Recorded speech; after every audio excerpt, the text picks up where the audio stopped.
Guys, welcome back to another little mini chit chat, late night chit chat video.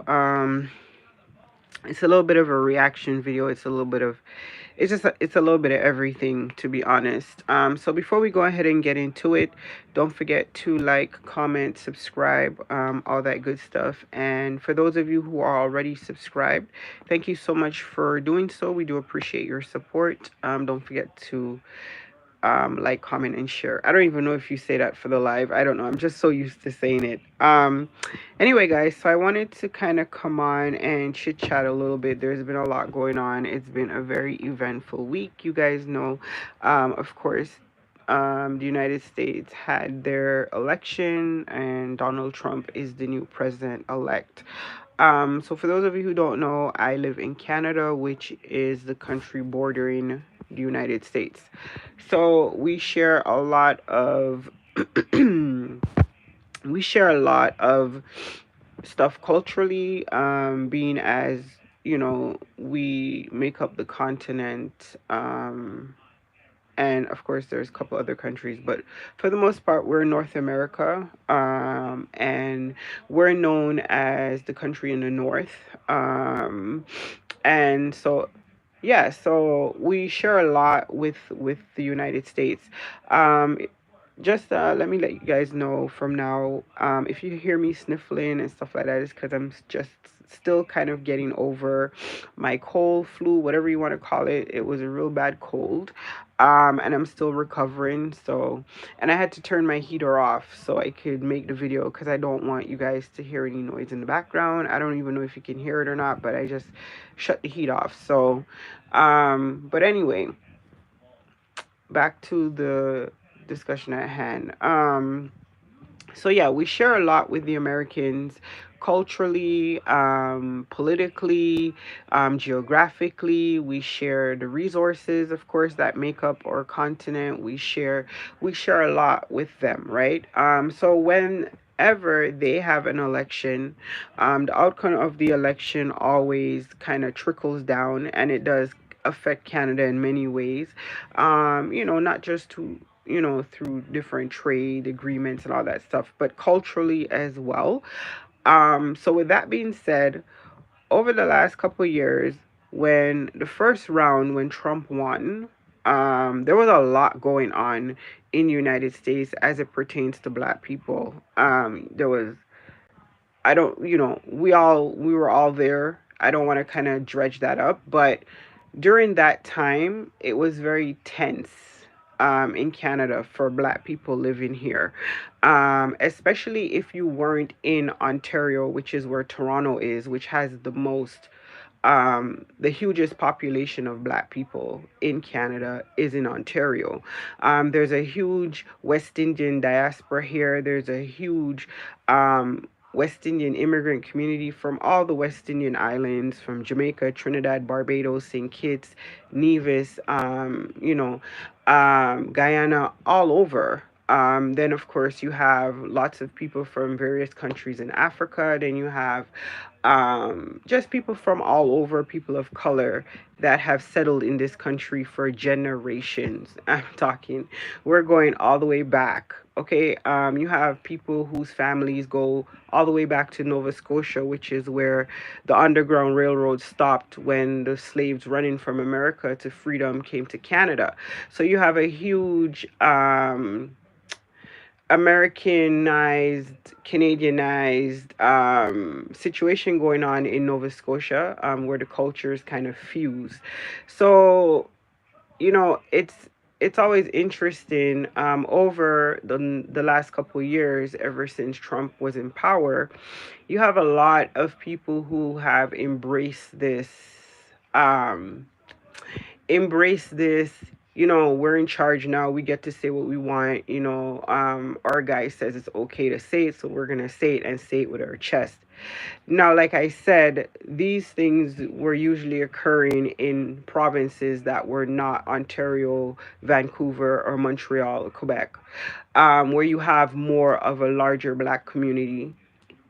black presence in those provinces, versus if you're a black person living out in like Alberta and out further out west, right? You're not going to have such a huge black population, so you're a little bit more isolated. And when you're isolated, people get to they get a little bit more freedom in the way they act and the things they say. Now, this has always been a very interesting thing for me personally.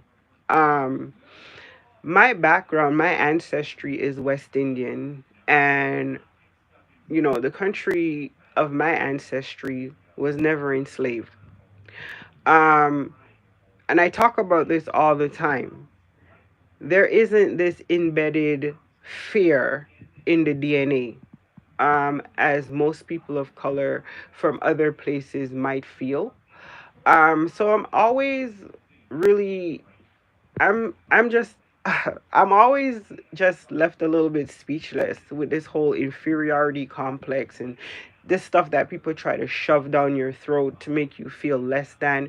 And I feel like in America, it's a little bit easier to do because it's been done for hundreds and hundreds of years.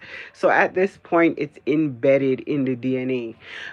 This sort of, you know, it's just, it is what it is, and that's how it's always been. And, it's just another day at the office type of thing. After the whole civil rights and that whole era, it just seemed like everything else just been watered down after that.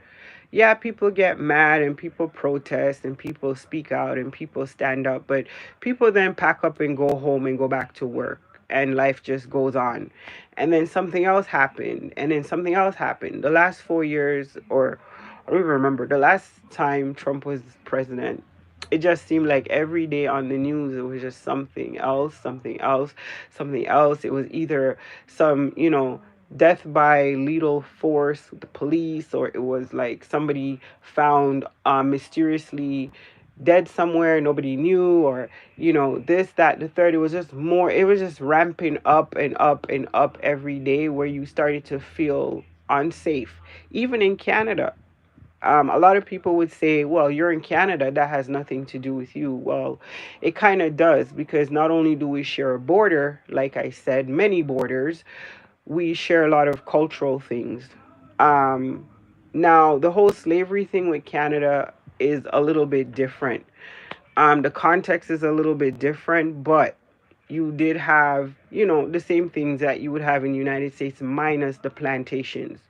Um, so by no means would I ever sit here in my 46 years of age and say, oh, Canada is like, we don't have racism over here, especially today. But it was a slow boil. And it started when Donald Trump first became president. And it just really exploded after the whole George Floyd situation and the whole going through that whole era. It just became very tense for a lot of for people of color. Um, Now things kind of died down um, once Trump was out of office. People were less emboldened. We started focusing over here.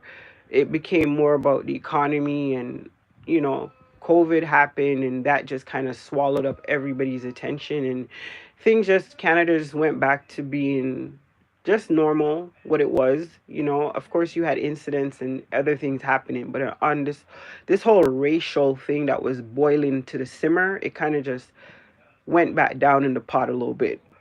Of course, people were more aware of certain situations, but Canada is it's a funny country where it's like, okay, it's winter, people get back to work, people get focused on their families and stuff like that. People are not so amped up all the time. It has like spurts, not like in the United States where every day on Fox and CNN is just another story, another story, another story, and it's just more racial stuff, more and more and more, till it's like at a boiling point. Um, Things kind of died down. But now we have the tables once again turning in the not so positive direction. Although I will say that in Canada we have a whole different type of issue going on where it's like very immigration focused, and it's focused on unfortunately a whole different type of um, ethnic situation that's happening. But at the end of the day, ultimately, once that dies down, and I'm sure people do understand that because the term immigrant is starting to get thrown around just widely. Like anybody who isn't of a particular skin tone is automatically considered an immigrant now. And that's where the confusion comes in because you're just like, what do you mean? This is like fourth generation black in Canada. I'm so confused as to what we're talking about. I had to ask a woman the other day because she made a comment. She assumed, that I was a newcomer or that I was an asylum seeker or whatever it is that she assumed because of the color of my skin. And she said to me, well, she said under her breath, loud enough for me to hear because we were having a conversation. And she said, oh, I guess this is what you get in Canada now. Referencing this type of tone that people are starting to, you know, echo in the country, that you're an immigrant, you come here with nothing and you want everything type of attitude, right? So I turned around and I let her know like that racism stuff does not work on me. First of all, I don't have that mindset. So like that doesn't even work on me. Second of all, were you born here? Her accent was so thick, I needed like a Rosetta Stone to understand what she was saying. And she had the nerve, right? So that's like what's funny to me. That's kind of what a lot of black people in Canada are experiencing. Because a lot of black people that are in Canada, Canada doesn't even have a million black people. I looked it up, right? So we're not over here like just this huge population, like, so a lot of people who are here have been here for generations. A lot of people are not aware of this because they don't live in this country, so maybe they're not aware. Our immigration system is not really set up to let a whole bunch of black people in the first place. So you're not going to have like trillions of us over here. So when someone is telling you go back where you come from and you're just like, what are you talking about? Were you born here? Looking at me speechless. Were you born here? Okay, then. So the whole conversation is mute. And I feel like that's the attitude that people of color need to have in this country. Not to, get sucked into this whole like whatever it is that's going on that's not applicable. To me, like religiously, culturally, it has nothing to do with me. So like I'm not about to, get all amped up about something that has nothing to do with me. Second of all, correct people when they use the term incorrectly, and definitely own your culture. If you were born here, be proud that you were born here and let them know that. Correct them every single time, right? Don't get sucked into this vortex of hate and violence because that's what people want. You know what I mean? I just feel like this stuff is literally crazy. The way that every time there's like a racial unrest in the United States, there are people in Canada who just want to constantly ram that down your throat. They want to invoke this type of copycat atmosphere. And I'm always like, you may be able to get away with one or two here or there. People are spread out. They're not as protected as they need to be. They're not as aware as they need to be. But I think that most people understand that that's only in certain communities. Like, certain communities are just not letting nothing slide. Period. Um, So I think that as a country, we should probably sit this one out. That's just my personal opinion. I know I am of the mindset that I love my daughter to death, right? And I tell her every day, make sure to remember that you have that blue book there that says Canadian and that birth certificate. Don't let anybody make you feel like you're less than in your country because you're born here. This is your country. If they're going to say it's my country, then it's your country. Let them know generations in this country. Don't ever let anybody with an accent as thick as I don't know what try to make you feel like you're less than in your own country. And that's the advice I would give to any black Canadian, right? This is not the time to curl up in a ball. We don't do that anyway. That's just not a thing. Now, of course, people can, hurt people, and people can do this and people can do that because people are evil. Humanity is evil in general. So of course I wouldn't sit here and say, go out there and be nonchalant and nobody can do you anything, because of course the devil is going to let somebody do something to you just to prove they can. Anybody can do anything to anybody. That would be my response. That people should always remember that anybody can do anything to anyone. And therefore, no one is superior. Okay? So I don't think this time around people should give in to that fear, because then you're doomed. That's it, you're done.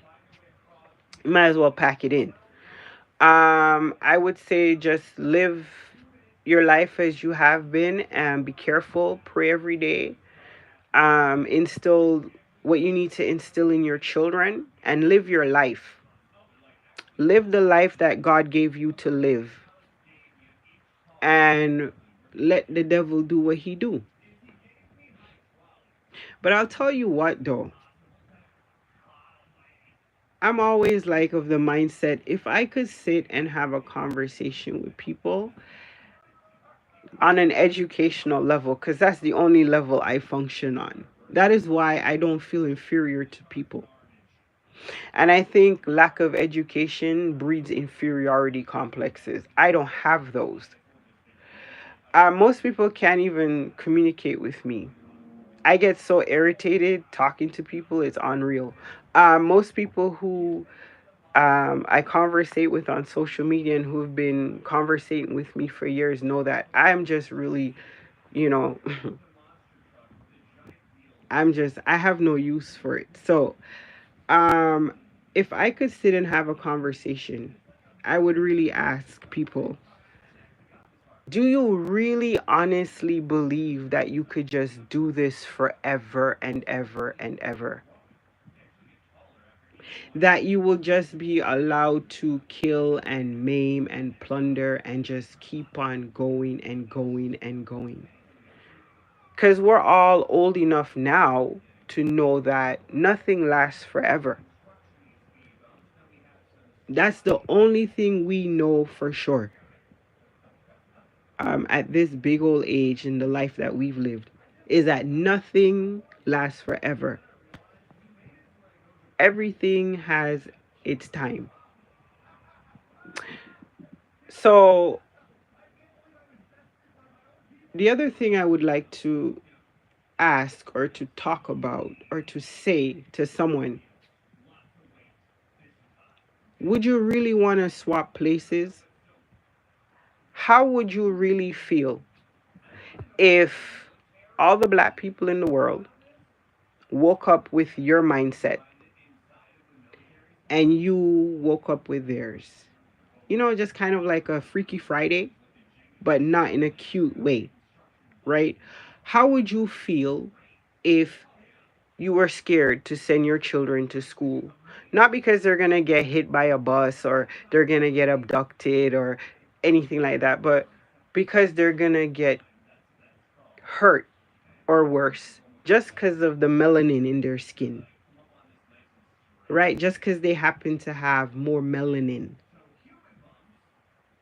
in the skin.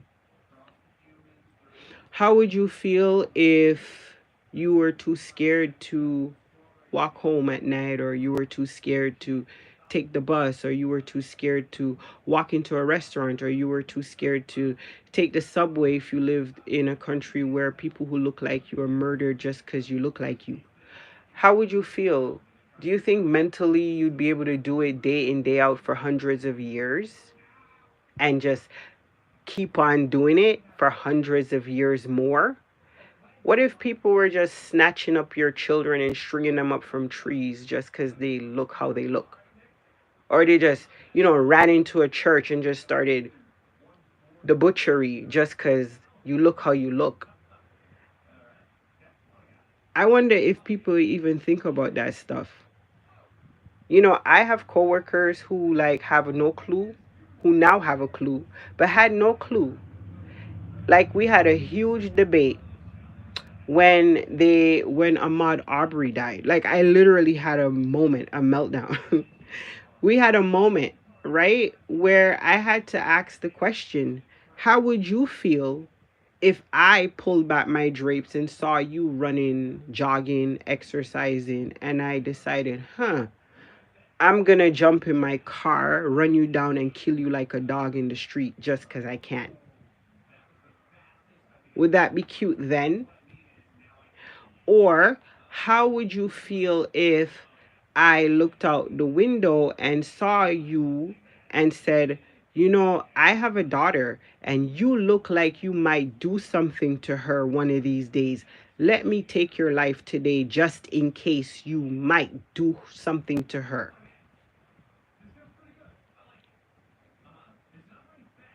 Silence. It's always silence, right? Deafening silence. Like people don't understand what it takes to be black, right? To constantly have to worry, check, recheck, check and recheck, check and recheck things that other people take for granted. For instance, when I first started social media all these years ago, I used to talk about traveling a lot because that's something I did in my 20s. But I wanted to travel from a history buff perspective. I wanted to go to Germany. I wanted to go to France. I wanted to go to the Louvre. I wanted to go to Amsterdam. I wanted to go see places I read about. I'm a huge history buff. I just love ancient things, ancient history. I wanted to go to Europe and see all these places that I read about. I'm a huge fashion person. For those of you who keep up with me, know that fashion blogging, entrepreneur, all of it. I live and breathe fashion. So, of course, I would want to go to Paris. Who wouldn't? If you love Chanel and if you love all of this stuff, you would love to go there.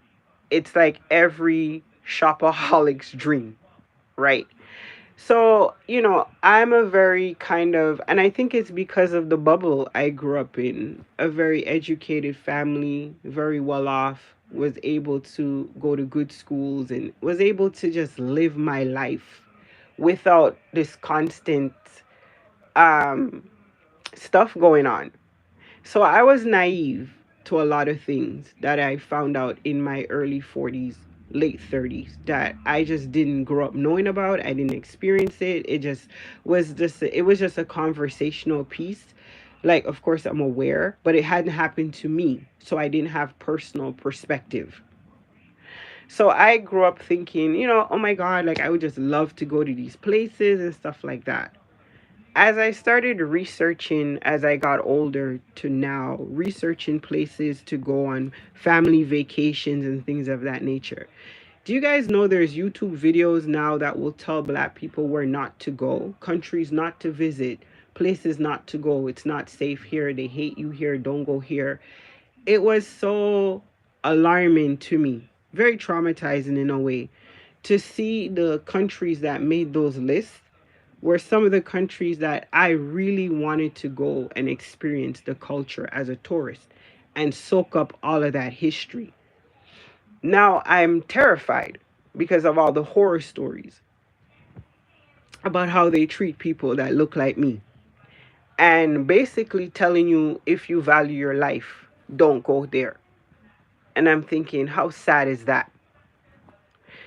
These are things that people who I love dearly will never understand because they'll never experience it. They say, oh my gosh, you have to come with us. We're going to Portugal.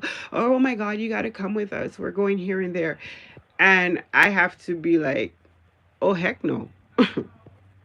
Now, if you want to go here or there, we could do that, but I'm not going there.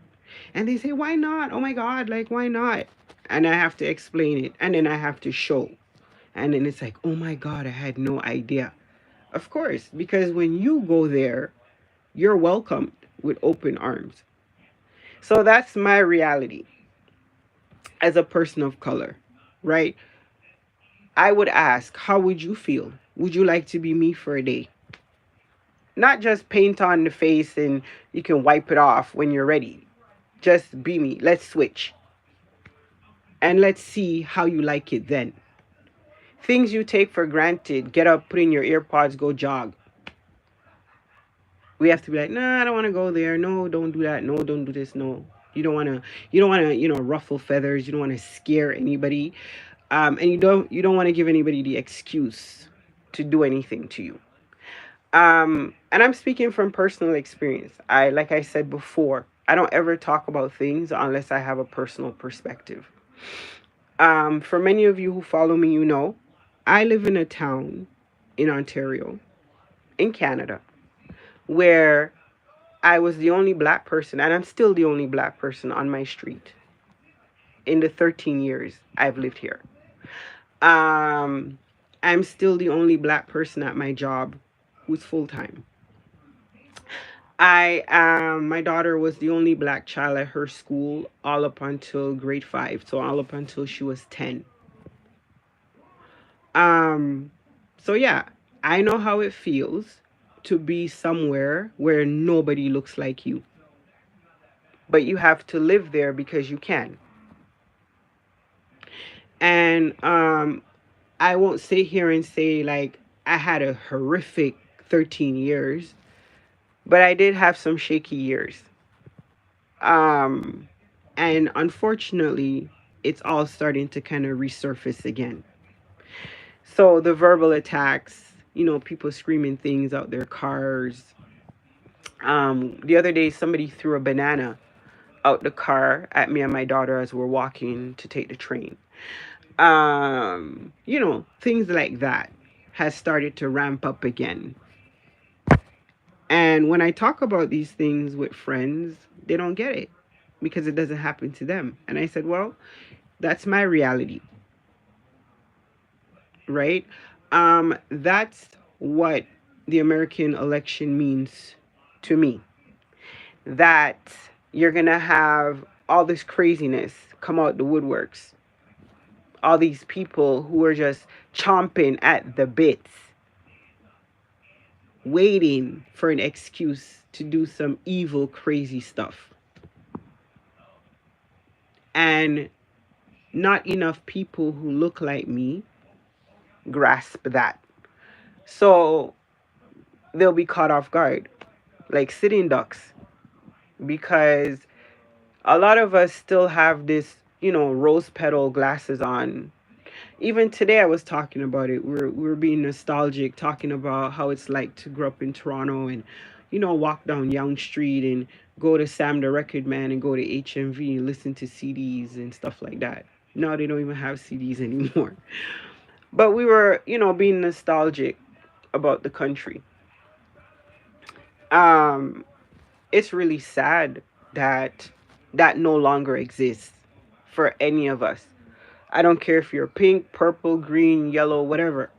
If you were born here, if you are Canadian, that country no longer exists. For many reasons. not just the one that's the hot topic at the moment. We all know that. That's one thing I will say with Canadians. We're very intelligent and we understand a lot. Over the years, unfortunately, the other voices have been getting louder and louder and louder because they're feeling emboldened. But for the most part, my country has never let me down. Um, People rally when they need to rally. They call out wrongs when they need to. Um, and that's just how it is over here. I know it's a lot of people wouldn't understand that because they're so racially divided. Everything is a race this, a race that, my race, your race, this race, that race. Maybe it's the world I live in. Yeah, maybe. Um, it's not so much about that. It's about a lot more. We have a lot of issues facing our country that's way bigger than this the whole the forever that's coming.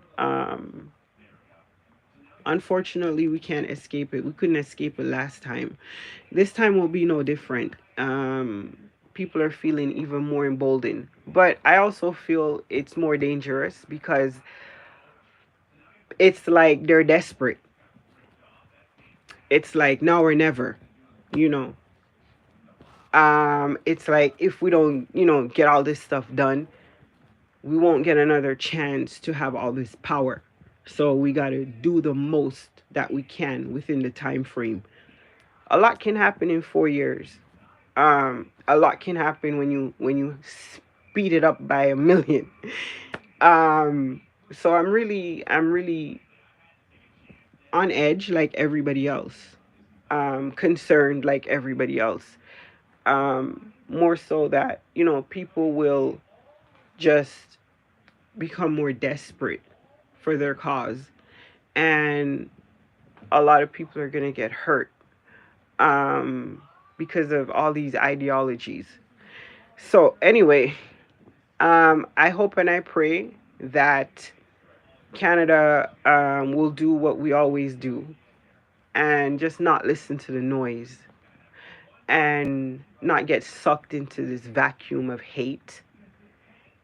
And, um, that's it. I just hope for the best. Um, like, it's a Canadian thing to do. Hope for the best and pray a lot. Because to pretend this stuff doesn't affect us on a cultural level, it would be like, that would be ridiculous. I wouldn't insult anybody's intelligence that way. This stuff definitely affects everybody. So yeah, we just hope for the best, and thank you guys so much for listening. Don't forget to like all that stuff and stay up and stay blessed. We'll catch up with you guys in another video. Deuces.